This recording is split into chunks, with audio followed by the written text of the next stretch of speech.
If you ever want to watch a person set fire to an entire relationship without raising their voice, I highly recommend Marriage. 10 out of 10 for realism, 0 stars for mental health. It was a Tuesday. Not the romantic kind of Tuesday. The kind where the sink smells like a forgotten science experiment and your dishwasher makes a noise that sounds like a dying goat. My wife, Sloane, stood in our kitchen with her arms crossed like she'd just been appointed judge, jury, and executioner of my entire personality. I was holding a dish towel, which is the universal symbol of I'm trying to be useful, please don't emotionally execute me today. The argument started the way most of our arguments started lately, with something microscopic and harmless. "You left the cabinet open," she said. I blinked. "The cabinet?" "Yes, the cabinet." She pointed like the cabinet had offended her ancestors. I looked. One cabinet door was slightly ajar. Slightly. Like it was taking a cautious breath. "Okay," I said, and closed it. "Cabinet is emotionally supported now." She didn't laugh. She used to. "That's how you know the apocalypse is near." "I'm serious," she said, calm as a yoga instructor guiding you into a pose that will destroy your spine. "So am I. The cabinet will never do it again. I'll sit it down and have a talk." Her eyes narrowed. "You always do this." "Do what?" "Turn everything into a joke. Because God forbid I try to survive my own home without turning into a human stress ball." I leaned back against the counter. "Sloane, it's a cabinet, not a nuclear launch code." And that's when she did it. She inhaled like she was about to read the weather forecast. Then, with the same casual tone someone uses to say it might drizzle later, she said, "I downgraded myself to be with you." There are moments in life where you can physically feel your brain hit the brakes, like a cartoon character running full speed into a wall and leaving a perfect outline. I stared at her. "Sorry," I said. "Can you repeat that?" "I think my ears just filed for divorce." She didn't blink. "You heard me." No yelling, no trembling voice, no dramatic tears, just calm. That was the part that made it surgical. Like she'd practiced in the mirror, like this sentence had been waiting in a drawer, wrapped in velvet, sharpened daily. I put the dish towel down very slowly, because I've learned that when someone says something insane in a calm voice, the universe expects you to react emotionally so they can call you crazy. I wasn't about to provide free entertainment. "Interesting," I said. "I didn't realize I came with a downgrade label." "Was it on the box?" She scoffed. "Don't be childish." I lifted a finger. "No, see, childish would be me saying I married up because I thought you had a personality." Her jaw tightened, but she kept that tone. That steady, clean, therapist-approved tone. "I'm just being honest," she said. "I could have had more." "More what? More cabinets?" Her eyes flashed. "More from life." I nodded slowly, like I was hearing a TED Talk. "Ah, yes, more. The sacred concept that ruins every marriage in history." She walked around the island, still talking like she was explaining something simple to a dog. "I was young," she said. "I made choices based on comfort. You were convenient." Convenient. That word is fascinating. It's a compliment if you're buying groceries. It's a murder weapon if you're talking about a husband. I tilted my head. "Convenient." "Yes," she said, like it was obvious. "You were there. You were stable. You were safe." Safe. Stable. Convenient. If you stack those 3 words together, you don't get a marriage. You get a storage unit. I looked at her and felt something in me go quiet. Not sadness, not rage, something colder. "Wow," I said. "So I wasn't a partner. I was a temporary parking spot." She exhaled, annoyed now. "You're twisting my words." "No," I said. "I'm actually doing the opposite. I'm finally hearing them correctly." Her mouth opened, closed. She didn't like that. She liked when I argued. She liked when I got defensive. It gave her traction. She took a step closer, and I could see the script in her eyes. "I always knew I deserved more," she said. "But I chose you anyway." I nodded. "How generous." Stop. I'm trying, I said. I'm just processing the fact that my entire marriage is being rebranded as one long charity project. She crossed her arms tighter. You act like I'm attacking you. I gestured at the air between us. Sloan, you just told me you lowered your standards to tolerate my existence. What part of this is not an attack? She shook her head like I was exhausting. See, this is what I mean. You take everything personally. There it was. Classic move. Say something soul-crushing, then accuse the other person of being emotional for reacting. It's like punching someone and then being offended, their face bruised. I stared at her for a long second, and instead of exploding, I smiled. A small one, controlled. The kind of smile you give a salesman who just lied to your face. Okay, I said. She blinked. Okay? Okay, I repeated. If you downgraded yourself to be with me, that means you've been keeping score. Her lips pressed together. It's not about score. It always is, I said. You don't say something like that unless you've been saving it, like a coupon. That landed. Her nostrils flared. Why are you making this into a thing? She asked. I leaned forward slightly. Because it is a thing. It's a big thing. I just watched my wife rewrite our entire history like a bad autobiography thing. She scoffed. So dramatic. I tapped the counter once. Dramatic would be me throwing a glass. You know what I'm doing? I'm listening. She looked like she didn't know what to do with that. The kitchen felt too bright, too normal. The fridge hummed. Somewhere a neighbor's dog barked. Our life continued in the background while my marriage quietly got disassembled in front of me. I didn't say I regret everything, she said. No? I asked. Because it sounded like you were about to list my failures in chronological order. Her eyes narrowed. You always have to be right. Correction, I said. I always have to be sane. She stared at me like I was speaking a language she didn't like. Then she said the second line, the one that made my stomach go still. You were temporary. Not this phase was temporary. Not this feeling is temporary. Me, temporary. Like I was a subscription. Like I was a trial period. I let the silence stretch. Let it get uncomfortable. Not for me. For her. Because silence is powerful when the other person expects you to beg. Finally, I said, that's a crazy thing to say to someone you live with. She shrugged. Actually shrugged. Like she was discussing a restaurant she didn't enjoy. It's the truth. I nodded. Cool. Good to know. She blinked again, searching my face. She expected anger, tears, the performance. Instead, she got calm. And that irritated her in a way I could physically see. You're not going to say anything? She asked. Oh, I have lots to say, I replied. I'm just deciding what's worth saying to a person who speaks like she's already halfway out the door. She snapped, I'm not leaving. I stared at her. And there it was, the third move, the trap. Say you're temporary, say she's settled, then deny she's planning anything. Make you feel paranoid for connecting dots. I smiled again. Sure. Her eyes sharpened. What is that supposed to mean? It means I believe you the way I believe limited time offer signs, I said. They're usually a lie, but they're also a warning. She opened her mouth like she wanted to escalate. Then she stopped, and I noticed something I hadn't noticed before. She wasn't improvising. She was performing. This wasn't a fight about cabinets. This was a speech someone gives when they want to leave without feeling guilty. I watched her. And in my head, I started replaying little moments from the last year. The way she'd started saying, I need space, like it was a brand slogan. The way she'd stopped asking how my day was. The way she'd started dressing like she was going somewhere even when she was just running errands. The way her phone had become an extension of her hand. And I realized something that hit me harder than her words.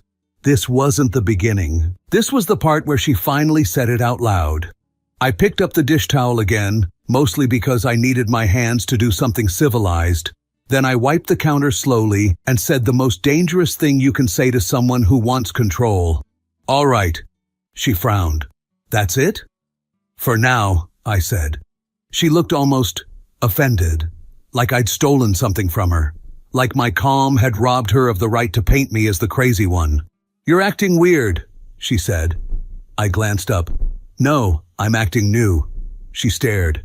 I wiped the counter one last time and put the towel back exactly where it belonged. Then I walked past her, brushing by without touching, and said over my shoulder, "Just so we're clear, Sloane, I don't do temporary."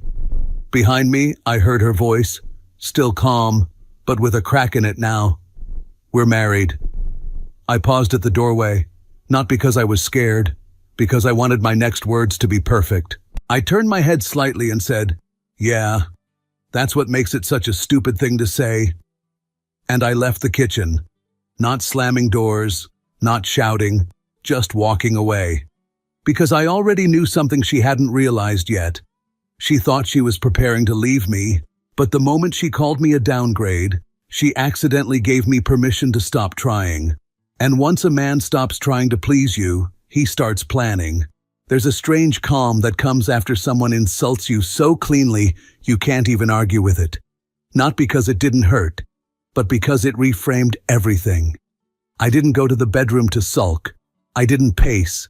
I didn't replay the argument like a sad podcast episode. I sat on the edge of the bed and laughed. Quietly, once. Because suddenly, a lot of things made sense. For months, I'd felt like I was living with someone who had already packed mentally, but kept the suitcase under the bed just in case. I thought it was stress, or boredom, or that modern mysterious condition known as finding yourself. Turns out I was just the layover. Temporary men don't get explanations. They get revisions. I lay back and stared at the clock on the wall, watching the second hand crawl forward like it was interrogating the room. Tick, tick, tick. Every second came with a memory. The way she'd stopped saying we and started saying I. The way she'd corrected my stories in public. The way compliments turned into observations. "You're very consistent. You're reliable. You're predictable." You know who else is predictable? Elevators. They use it until they find stairs that go higher. I heard her moving around the kitchen again. Dishes, cabinets, life continuing like she hadn't just detonated something important. That bothered me more than the insult. Not the words, the ease. She wasn't angry. Anger is messy, emotional, dangerous. She was prepared. Prepared people don't fight for resolution. They fight for positioning. Later that night, she climbed into bed like nothing happened. I lay there, awake. After about 10 minutes, she spoke. "You didn't say goodnight." I turned my head slightly. I didn't realize we were still doing couple rituals. She rolled onto her side, propped herself on her elbow. "You're being passive-aggressive." "No," I said calmly. "Passive-aggressive would be me leaving self-help books about gratitude around the house. I'm just passive." She didn't like that answer. "I was being honest earlier," she said. "I thought you'd appreciate that." I chuckled. That wasn't honesty. That was an exit interview. She frowned. "Why do you always jump to extremes?" "Because I've been watching you slowly emotionally evacuate the building for a year," I thought. But I didn't say that. Instead, I said, "Because when someone tells you you're temporary, they don't expect you to unpack." She sighed dramatically. "You're making this bigger than it is." I rolled onto my side and faced her fully. "Sloane," I said, "you don't casually tell your husband you settled for him unless you've already rehearsed life without him." Silence. That silence had weight, the kind that confirms more than words ever could. She broke eye contact first. "Good night," she muttered. The next morning, I noticed something small. Her phone, face down. That doesn't automatically mean anything. Plenty of people put their phones face down. But people who want privacy put them face down every time. I watched her move around the kitchen, scrolling, smiling faintly, then locking the screen the moment I stepped closer. Not hiding, managing. There's a difference. "Coffee?" I asked. She nodded without looking up. "Sure." I poured her a cup and slid it across the counter. She glanced at it. "You use too much milk." "Temporary men tend to overcompensate," I said lightly. She shot me a look.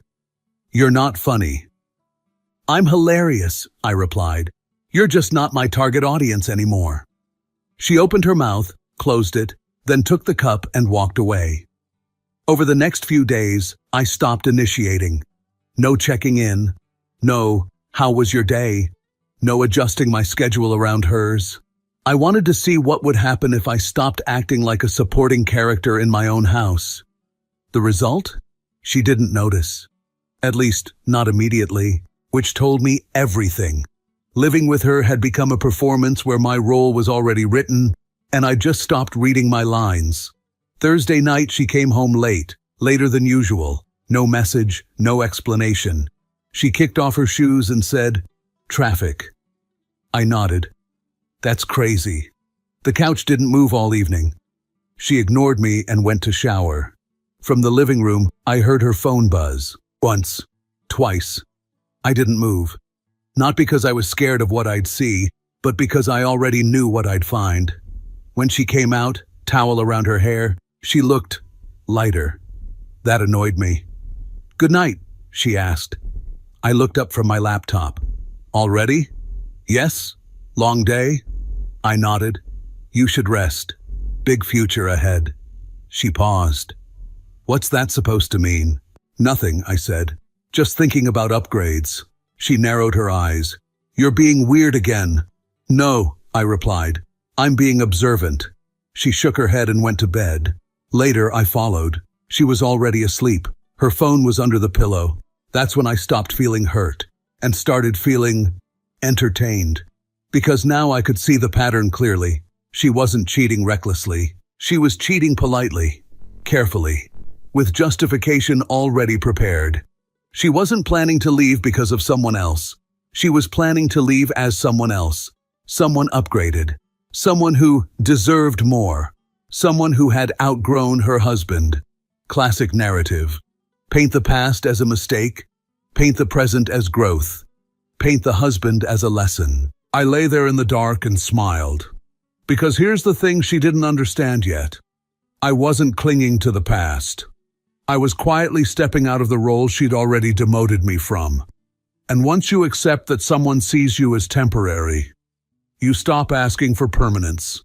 You start arranging your exit so cleanly they don't realize it's happening until the door clicks shut. And the best part? She still thought she was in control. If you want to really understand a person, don't listen to how they talk to you. Listen to how they talk about you when they think you're not in the room. Saturday night, Sloane announced she was having friends over. Not our friends, hers. That distinction matters more than people admit. "They're coming around 8, she said, already dressed like she was auditioning for a better life.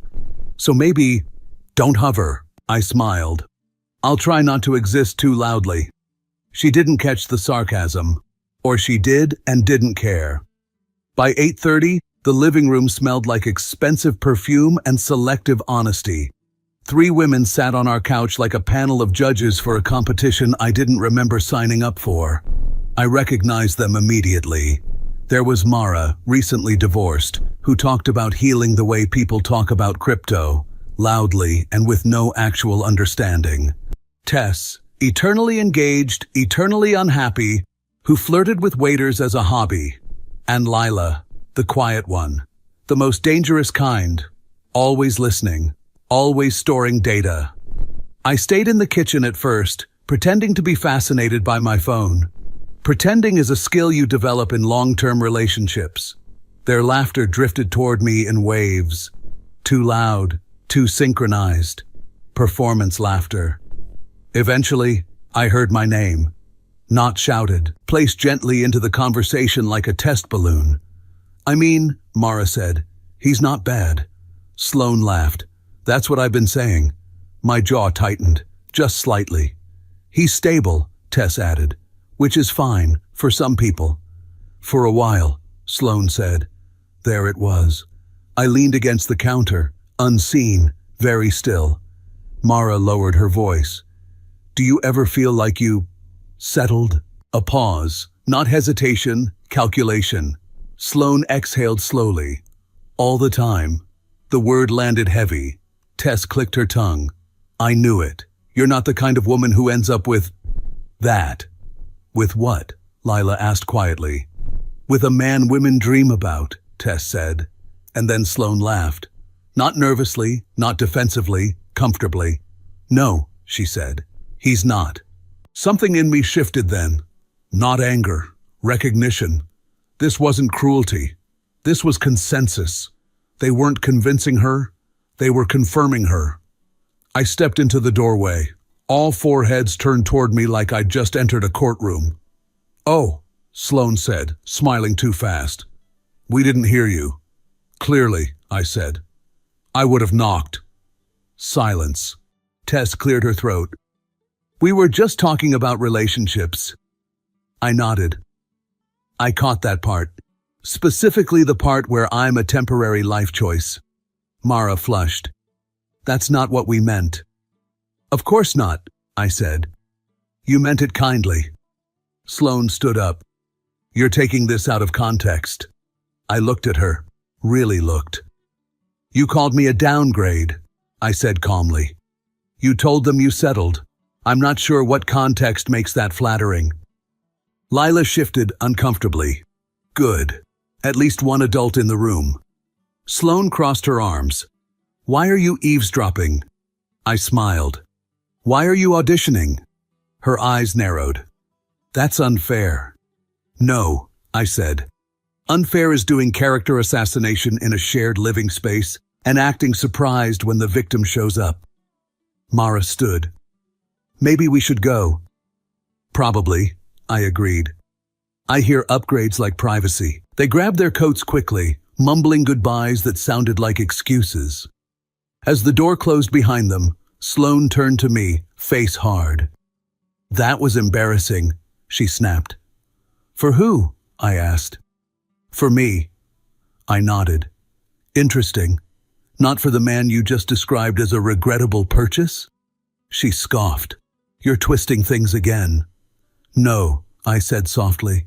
I'm finally hearing the group chat out loud. Her mouth opened, closed. You're being dramatic. There it is, I said. My favorite word, right next to temporary. She paced. I was venting. Everyone vents. About bad days, I replied. Not about bad husbands. She stopped. So what? Now you're offended? I shrugged. No, I'm informed. She stared. What does that mean? It means I know where I stand, I said. And more importantly, where you think you're headed. She laughed sharply. You think I'm planning something? I stepped closer, voice calm. Sloane, people who are happy don't rehearse their exits in public. She shook her head. You're paranoid. I smiled. Maybe, but I'm also no longer invested in convincing you otherwise. That landed harder than anything else I'd said. Her tone changed, softer, cautious. Why are you acting like this? She asked. Because I stopped trying to be enough for someone who benefits from me being less, I thought.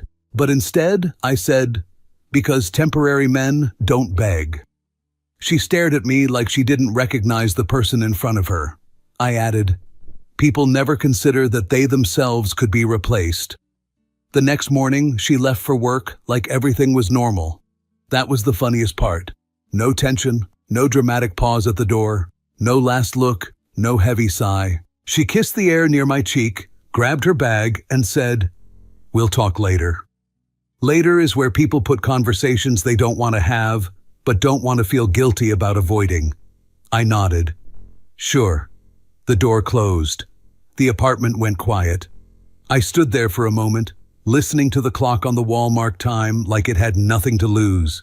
Then I moved, not angrily, not rushed, deliberately.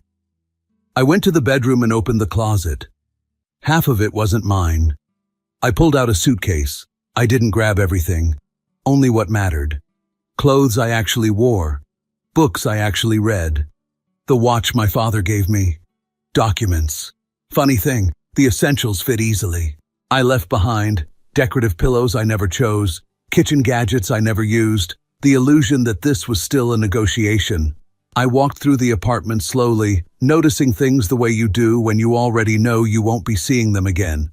The couch where I'd sat quietly while she scrolled through her phone. The kitchen counter where I'd been downgraded with a straight face. The doorway where I'd realized I was no longer auditioning. I didn't feel sad. I felt light. Before leaving, I stood in the living room and looked around once more. Not with nostalgia, with clarity. I picked up my phone and sent her a message. Not long, not emotional. Just this. I'm not temporary, so I'm not staying.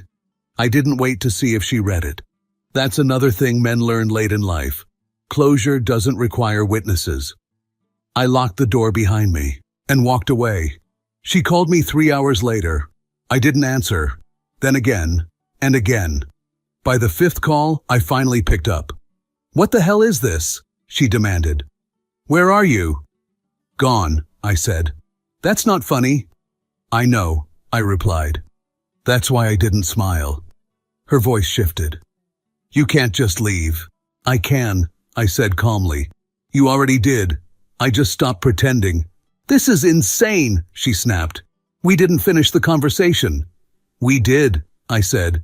"You just didn't like the ending." Silence. Then, softer. "You're overreacting." I chuckled. "Sloan, you told me you settled for me. I'm just correcting the error." "You're being dramatic." "No," I said. "I'm being consistent." She exhaled sharply. "So that's it? You're just walking out?" "Yes." "After everything?" I thought about that, about the years, the routines, the way I'd slowly been reduced to something acceptable instead of chosen. "Yes," I said again. "After everything." Her voice hardened. "You'll regret this." I smiled, even though she couldn't see it. "That's the difference between us," I said. "I already don't." I hung up. Later that evening, I sat alone in a quiet room that wasn't ours. No tension in the air, no rehearsed speeches, no one evaluating my worth in real time.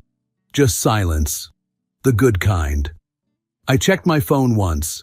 6 missed calls, 2 messages. I didn't open them, because when someone finally admits you were temporary to them, the most powerful response isn't rage. It's refusal. She didn't call the next morning. That surprised me. People like Sloan usually wake up with a strategy, not silence. But then the messages started. Not angry ones, careful ones. "Can we talk like adults?" "You misunderstood what I said. This isn't how mature people handle conflict." "Ah, yes. Maturity. The emergency word people use when their leverage stops working." I didn't respond. An hour later, "I didn't mean temporary like that. You know I'm bad with words." That one almost made me laugh out loud. She had been exceptionally articulate when she downgraded me. Around noon, she tried a different angle. I was venting. Everyone vents. "You're punishing me for being honest." Interesting framing. She humiliates me in private and public. I leave quietly. And somehow I'm the one punishing. I set my phone and went about my day. There's something incredibly grounding about doing normal things while someone else is spiraling. Coffee tastes better. Air feels lighter. Time behaves. By late afternoon, the tone shifted again. "I'm scared. You didn't even give me a chance to explain." "Explain what? That words have consequences? That calling your husband a downgrade might rearrange your living situation?" At 6, she finally called again. I answered this time. "Where are you?" she asked immediately. Not "Are you okay?" Not "Can we talk?" Location first. "Not at home," I said. "You can't just disappear," she said, voice tight. "This isn't how marriages work." "Actually," I replied, "this is exactly how they end." She inhaled sharply. "I never said I wanted a divorce." "No," I said. "You just said I was a mistake you tolerated." "That's not—" She stopped herself, switched gears. "I was frustrated," she said. "You caught me in a moment." "Funny," I replied. "You repeated that moment to multiple people." Silence. Then, softer, controlled. "I didn't think you'd react like this." "You thought I'd argue," I said. "Or explain. Or beg." "That's not fair," she snapped. "I know," I said. "Fair would have been not rewriting our marriage like a bad draft." Her voice cracked slightly. "So what? You're just done?" "Yes." "So easily?" I smiled. Nothing about this was easy. It was just overdue. She scoffed. You're acting like you're some kind of victim. No, I said calmly. I'm acting like someone who listened. Another pause. Then anger. So you're really going to throw everything away because of a few words? I leaned back in my chair. Sloan, I said. People reveal their values in sentences they think are safe. You're being dramatic again. No, I replied. You're being exposed. That one landed. She raised her voice. You don't just get to walk out and feel superior. I'm not superior, I said. I'm unavailable. She laughed bitterly. You'll come back. They always do. Ah, there it was. The assumption. The backup plan. I won't, I said. Her tone shifted again. Last mask. Vulnerable. Small. I didn't mean to hurt you. I closed my eyes for a second. Intent doesn't erase impact, I said. An apology doesn't rebuild respect. So what am I supposed to do now? She asked quietly. That's not my problem anymore, I said. She went quiet. When she spoke again, her voice was cold. You think you're winning? I smiled. No, I said. I think I stopped losing. I ended the call. That night, I slept better than I had in months. No clock watching, no mental rehearsals, no quiet humiliation simmering under the surface. Just rest.